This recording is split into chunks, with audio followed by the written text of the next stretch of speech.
I just want to say welcome and good morning. I want to introduce our speaker for the day. Brigadier General John Corey Kinton is a senior officer in the Tennessee National Guard, currently serving as the Director of the Joint Staff. He was promoted to the rank of Brigadier General during a ceremony at Nashville's Joint Force Headquarters on September 7, 2024. A Memphis native, Brigadier General Kinton enlisted into the Tennessee National Guard in October of 1988 and was commissioned as an engineering officer through the University of Tennessee at Martin's ROTC program in 1994. Over his distinguished 36-year career, he has held numerous command positions, including Commander of the 117th Military Police Battalion, Commander of the Joint Task Force Warrior during the COVID-19 response, Commander of the 194th Engineer Brigade in Jackson, Tennessee, and Commander of C Company, 230th Engineer Battalion in Martin, Tennessee. His deployments have taken him to Iraq, Afghanistan, Kuwait, and various countries across Europe, Asia, and Central America. Brigadier General Kinton has also led humanitarian missions in Honduras, Guatemala, El Salvador, and the Dominican Republic, and has supported border security and infrastructure development in California and Arizona. He holds a bachelor's degree in economics from the University of Tennessee at Martin, and a master's degree in strategic studies from the United States Army War College. His awards include the Legion of Merit, Bronze Star Medal, Meritorious Service Medals, and the German Armed Forces Proficiency Badge, among others. Brigadier General Kinton resides in Buchanan, Tennessee, with his wife, Kathy. They have two sons, Ziggy and JP, two daughters, Megan and MJ, and a grandson, Leo. Listen, he's going to drop a lot of golden nuggets. I want you all to take notes. And remember, it's not every day you get to listen to a Brigadier General in our United States Army. So please join me and give a welcome to Brigadier General Kinton.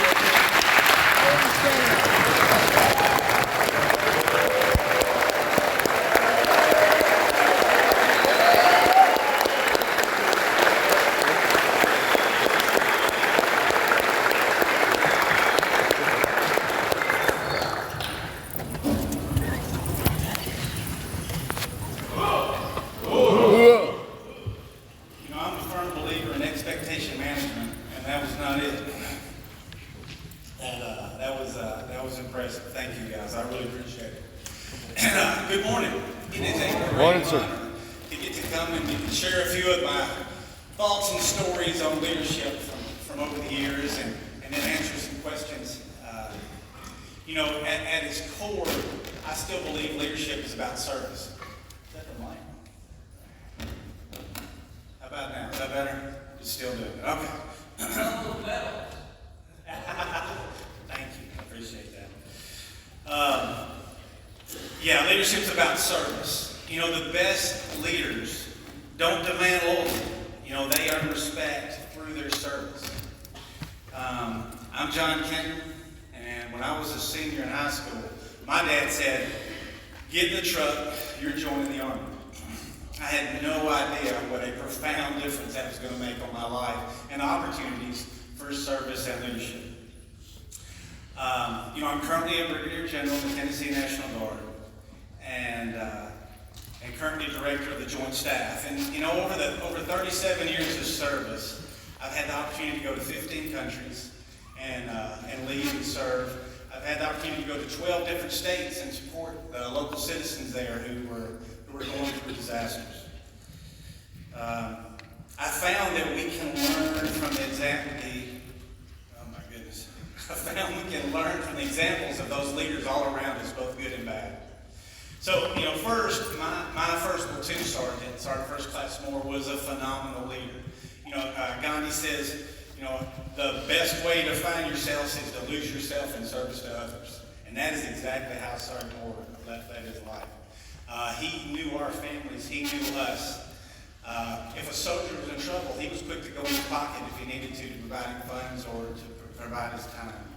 I remember once I got accepted to go to this cool school down at Fort Benning. They called it Everyone's School. It's a lot of fun. And so they give you a chance there to go jump out of what they call a perfectly good airplane, right? And so I'm a young kid down there. I'm coming off the drop zone, and I'm walking up, and I see Sergeant Moore sitting there grinning. He drove 8 hours just to come see me graduate. Just to come see one of his soldiers that to graduate from school. That's that selfless service and the kind of leadership you need. And I'm going to tell you, bad examples are good examples. I had this lieutenant that was over in the scalpel team, and he came out one morning and he said, "Hey, troops, the XO, that's the guy that's second in charge over battalion. So the executive officer is going to come out and he's going to inspect my equipment." And he says, "And I don't fail any of my inspections." So there's a whole lot of eyes and me right from the beginning, right? So that was a whole lot of his thought patterns, I mean. He says, "Hey guys, we have all of our equipment," and we had a sergeant step up and said, "Hey, we got everything. You know, you had that door that was damaged on your Humvee. We had these soft-sided doors back then with metal frames that come off real easy."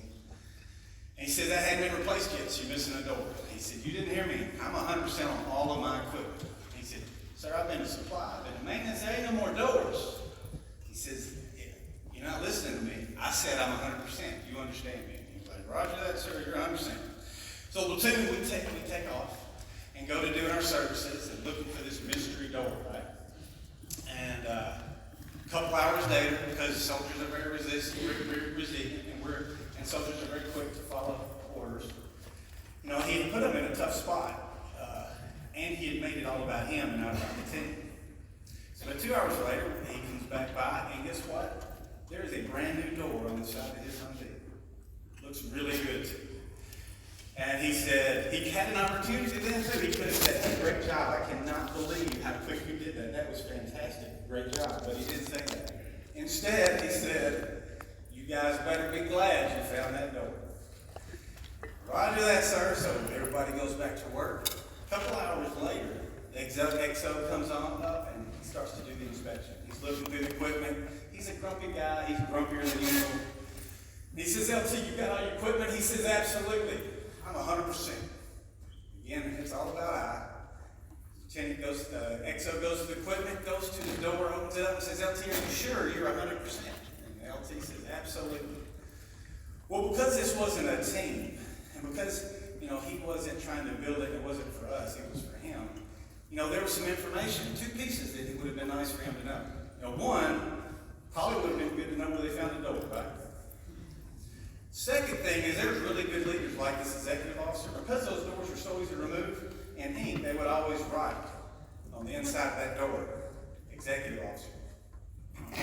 So I learned a lot that day. One, I learned what kind of leader I didn't want to be. He was an example, bad example, but I learned from it. Second thing, I was like, hey, that lieutenant stuff don't look all that hard. I think I might be able to do that. So, you know, later on I enjoyed enrolled in ROTC. You know, and it really reminds me also of a really good quote by President Eisenhower. He said, you don't lead by hitting people over the head. That's called assault, not leadership." Really good statement. I like that. Now back then, I really didn't understand much about the role of the Guard. I was a young guy and didn't understand it, and it's really unique. It's something that really you should understand. And it's different than any of the other military organizations. They have a dual role. Yes, they have that federal role. We have to support and defend the Constitution against all enemies, foreign and domestic. So when the President needed us, we were able to go and fight our nation's wars. Now that second role is the one that, as often people aren't tracking, is on the National Guard. Also, we have a responsibility to serve our citizens in their times of need. And that's a really good one. You know, our governor, of course, Bill Lee, he's our Tennessee Commander-in-Chief, right? And then the Adjutant General, Major General Ross, he is, the Commissioner over the Military Department. And the Military Department has both the National Guard on the military side, and then it also has the Tennessee Emergency Management Agency. And so when any disaster or any civil unrest or anything happens all over the country, you've got the governor has the authority to approve us to go to those states and provide that support. And then he's delegated to General Ross if there's a problem in Tennessee, and you need your troops to support them, then you have that authority. And because they are so motivated and so proactive in their support of us, both the military department on the National Guard side and TEMA, Tennessee provides more support to our sister state than any state or territory in the nation. That says a lot. I mean, there's a lot going on. I'm sure you got to watch the news. And we provide more support than anyone because of those people. And you know, and it's all kinds of things. It could be floods, tornadoes, hurricanes, civil unrest, winter storms, fires, border security, earthquakes, and the list goes on and on. All the things these guys are doing. And these guys are Tennesseans, just like you, just like me. You know, they are called, and they take time away from their families, away from their work, away from their school, to go and support and help their fellow citizens. That's pretty badass, Whoa. All right, you know, another characteristic I want to talk about is action. You know, true leadership isn't just defined by authority or power, it's defined by action. It's by just demonstrating these things that we do. I've seen a young soldier overseas. And I mean by young, I mean, a company is usually led by a captain, it's got lieutenants. He said this guy was young in six. He was in Iraq doing a very difficult mission. The whole company was. But because of his work ethic, his attitude, and his knowledge, he was the one that made that mission happen. He was the one that led that company to success where other companies could not and would not. It was because of that young soldier. So again, you don't have to gotta be the guy in front of the room to lead. Lead by your example. You know, I've seen mayors, city officials helping load supply trucks, handing out food, even loading them with sandbags with their local citizens during disaster. And that is leadership through service and by example. That's phenomenal. The next one I was bringing was vision. You know, if you're going to be a leader, you know, there's got to be some vision. You've got to be looking ahead and seeing what's possible. You know, and how to work to turn that vision into reality. And it's not by your doing. You know, you've got to share that vision with others, and they got to believe that is a great goal, and they're going to work towards it. And so, you know, there was this big thing called the Soviet Union. It was a big threat to the United States. And then because of economics, of course, the USSR, it collapsed, right? Now, 2 years after this collapse, you had Major General Hargett from Tennessee and some more of his peers that said, had a vision. They said, you know, you have these countries now that used to be in the USSR that are just kind of on their own now. What if we made a partner? What if we tried to create more allies out of what used to be our enemies? And so that began with one of the first 13 states. Tennessee was the state partnership for the peace program, and our partner was Bulgaria. And so we began to train with them, and they would watch our training, we'd watch theirs, we'd go experience their culture, they'd experience ours. There are captains that I served with back then that are still my friends today. And you look forward, you know, flash forward 11 years, and now what was just a short time ago, you know, one of our biggest threats, or part of one of our biggest threats, was now joining the United States and other countries as allies in NATO. So they joined NATO just 11 years after that partnership. 30 years later, we're still working together. We're still going to continue to build that program and promote the United States' interests as well as Bulgaria's together. Again, all from the vision of Major General Hargett and his peers, making that vision reality. And lastly, I want to say character is probably the most important. And I'm not going to give you some examples or tell you a story, but it's something that you got to look in the mirror. You got to say, can I do the right thing, even when I may not benefit and nobody's watching? Can I do the right thing? Can I stand up for my team and my subordinates, even though not only it may not benefit you, it may hurt you. It may hurt your reputation, it can hurt your career, it can hurt your future, but it's doing the right thing and it's standing up for my people. Because that proof of integrity, that's going to last. That's going to be something just everyone wants to follow. So, in closing, whether you in a military unit, a team, a classroom, a family, or yourself, I challenge you all to lead with service. Cool? Cool. All right. Any questions? Yes. Well, my name is Brigadier.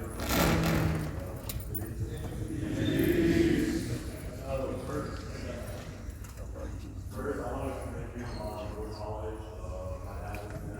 pretty big farm.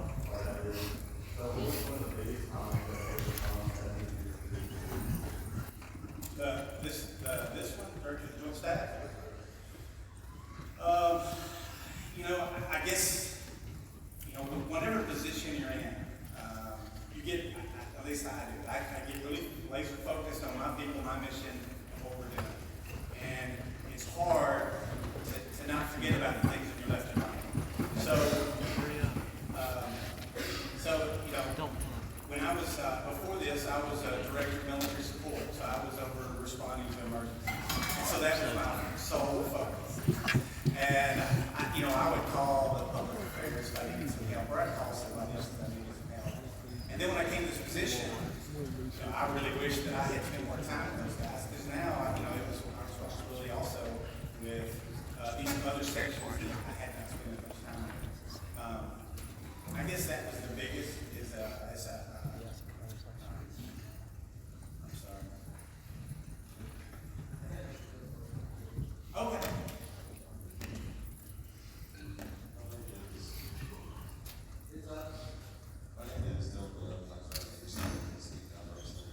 Back there.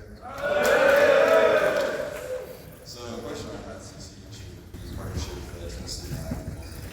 What are your thoughts on current climate regarding our allies in the middle where, some politicians are suggesting that we be alliance and others are saying that it's vital? Yeah, that's a tough one because,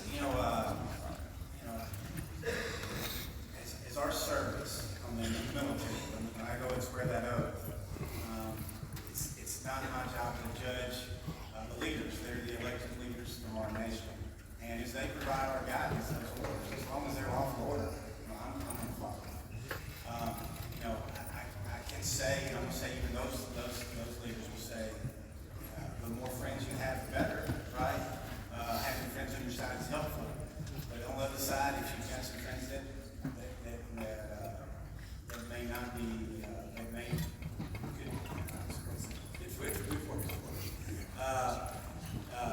having the right friends, more friends is positive. So, I guess that answers your question. All right, thank you. That's tough. Appreciate that. Yeah, call me when I retire. I can go and just fall out right.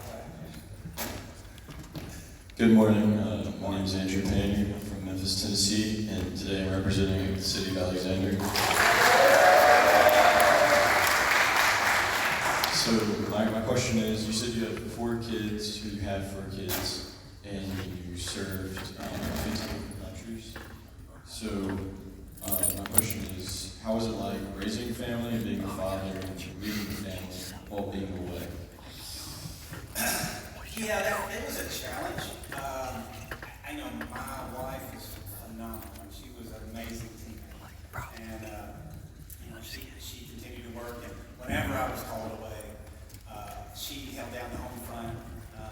Our friends and family were very good support as well. And knowing you have that good team at home that will help support and hold everything down, that's huge.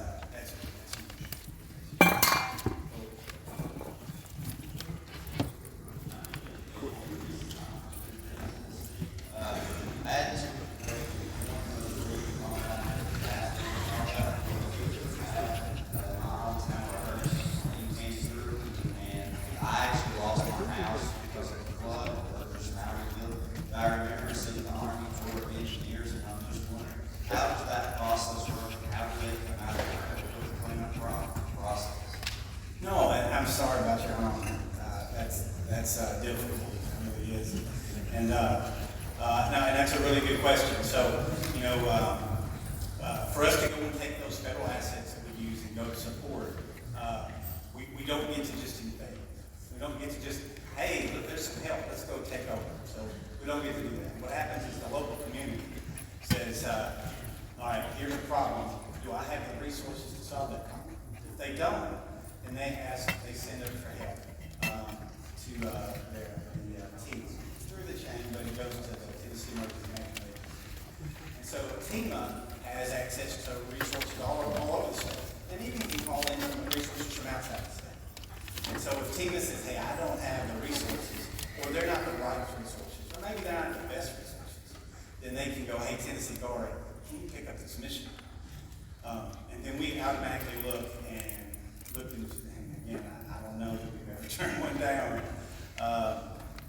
make sure that we have the right resources and the right people, and that those people are available and ready to go in the amount of time it's needed. And we're off the door. But it all starts at local community. That mayor, that local green mayor, those guys are going, hey, we need help. Go back to when you were 17, 18, what were these emerging classes that you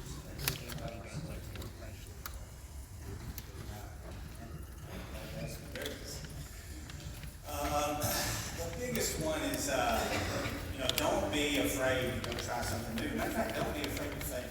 I guarantee you, I've learned a lot more in much more detail about failures than my successes. And so, if you have an opportunity, and they're like, I can remember being coming in, and they're like, hey, I was coming off a plane from Guatemala, and I got a call, and I was so excited. We were going to go there, and we were going to build a runway, and all the stuff we were going to do. I got this call, and he said, hey, boss wants to send you to recruiting retention. And, for soldiers across the board, we typically go, man, no, that sounds terrible. Why would I do that? But I was like, are you sure? And he said, yeah, he's sure. I said, what I need to do is this tomorrow. And that next 2 years taught me more about taking care of soldiers, strength management, what it takes to get new soldiers in the Guard, and why they're so precious, and why they're such a difficult resource to sustain and gain. That it followed me through my entire career. It made me a successful brigade commander because of that one job. It was way outside my comfort zone. So take those things outside your comfort zone, and don't be afraid of failure. Cool.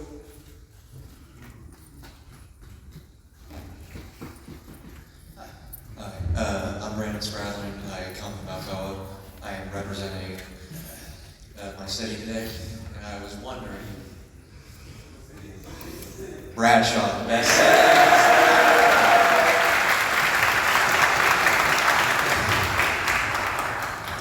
And I was wondering, has there ever been a time when you had to make a choice between resource management, where you could only dedicate so many resources to one area, but couldn't dedicate the rest of them to another, like say during a massive natural disaster or some budget cuts or stuff like that? Yeah, only every day. I mean, I'm telling you, there are never enough resources to match everybody's wants and needs. Never.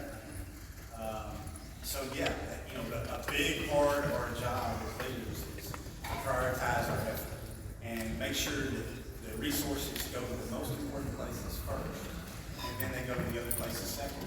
And which means that sometimes these last ones down the road, they may not get resources. Another thing that's really unique about the military is, is with budget, we cut strength, and all of a sudden you start losing training dollars and losing other stuff, and we find ways to improvise. I remember getting PVC pipe and painting it blue to make them look like Bangalore torpedoes. And we've taken clotheslines from grandma's house and calling that vet cord. Finding ways to accomplish your training, accomplish your mission when the resources aren't available is also a big part of what we do. And if I may ask, what is the best advice you could give to people regarding how to make that decision, even when it's tough, it may be impossible, and it may morally weigh upon you for the rest of your life? That was an interesting one. So, as you go through military schools, they have this decision matrix. You take, here's all the things that I find important. This one is this much more important than that more important than that. Then I go through and grade them all about what's going to happen. And if you've got, a week, you can do that and you can come up with a real answer. On the ground, it ends up being a whole lot of your experience in your gut. So the more opportunities you have to get out and see and feel and understand what's going on, when those things come up, they become a little more automatic, and it doesn't take that same amount of time to figure out the right answer. Other thing is you have peers and you have supporters. I'm going to tell you probably that they provided me more wisdom than I have ever learned in my entire life. And so get that input from those as well, and that'll save you a lot of heartache. Thank you, and thank you for your service.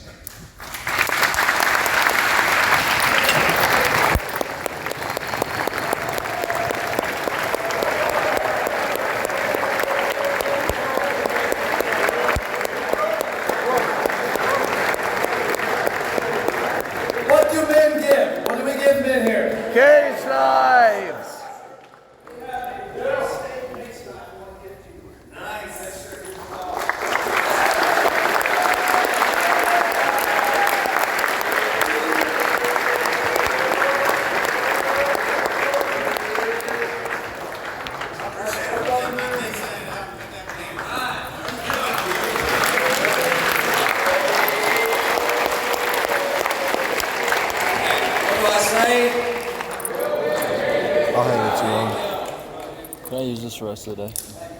Where you going? Nowhere. It's just if we're not in the same spot. Huh? Just if we're not in the same spot. All right, my I'll friends, give it I to you in the request door. you take your seats. I want you to share with you my cabinet selection. If you're in my cabinet, I need you to stay in here for a meeting.